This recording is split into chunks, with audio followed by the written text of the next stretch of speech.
Hello, for my tutorial, I'm going to be showing SworkIt. SworkIt it can either be used on your computer or your phone, and it's a great workout exercise app. And I personally like to pull a lot of things from this when I'm figuring out workouts for my students in my own class. So before you have to get into it, you have to make an account, which it's free. There's some things that are behind a paywall, as you can see over here. I'm not too concerned about that, but a few of the things you can get without having to pay. You just have to put in your email address. And then you have access to a few things. If you see here, you have strength, cardio, yoga, and stretching. You have a bunch of workouts that they like to go for you.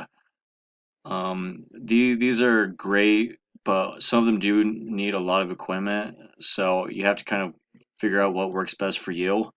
If you go into, let's just go into strength, you can see that they kind of break up the body into different parts, which I really enjoy. Let's say you want to get a full body. It's a great, you can select a workout, and under here it shows you all of the exercises. And as you can see, this one doesn't require a lot of equipment. Um, and to say, if you don't know what a workout is, let's say we don't know what a steam engine is, simply put, you just hopefully, all right, well, that one's not working. But on some of them, like in the exercise library, you can go into it and you can see on this, you can see that it gives you a demo of what you have to do.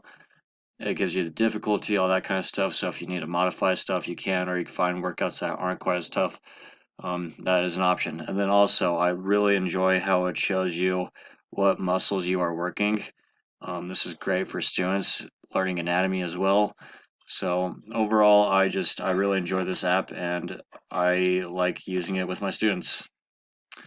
Hopefully, you can check it out. I know it's an app on your phone, and I personally like it better as the app instead of on the computer. But anyways, hope you enjoyed it.